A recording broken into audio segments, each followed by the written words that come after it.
जनसंघाचे संस्थापक एकात्म मानवतावादचे पुरस्कर्ते पंडित दीनदयाळजी उपाध्याय यांची पुण्यतिथी समर्पण दिवस म्हणून भारतीय जनता पार्टी येवला शहर मंडळाच्या वतीनं मोठ्या उत्साहात साजरी करण्यात आली। या कार्यक्रमाला येवला नगरपालिकेचे माजी नगराध्यक्ष बंडू पैलवान क्षीरसागर,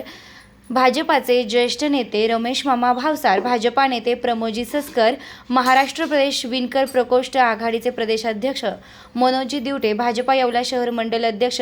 मीनानाथ पवार, भाजपा शहर उपाध्यक्ष लीलाबाई पेटकर, भाजपा येवला शहर महिला आघाडीचे अध्यक्ष तथा येवले नगर परिषद उपनगर अध्यक्ष सौ पुष्पाताई गायकवाड, प्रभाग क्रमांक 12 भाजपा नगरसेविका सौ लक्ष्मीबाई सचिन साबळे, येवला शहर उपाध्यक्ष स्नेहाताई वरोडे, भाजपा शहर चिटणीस अनुराधाताई भाईभंग,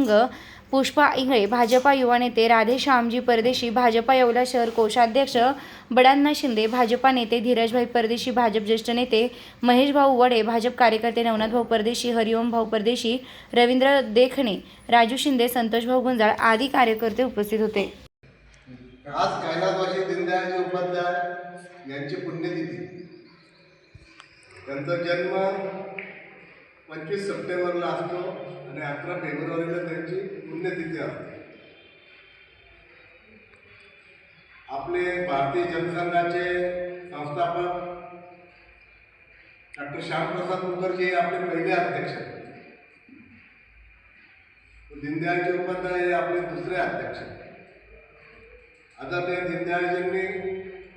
आपल्याला एकात्म मानववाद हा विषय जो आहे आपल्याला त्यांनी तो समजून सांगितलेला आहे आणि त्या पद्धतीने आपण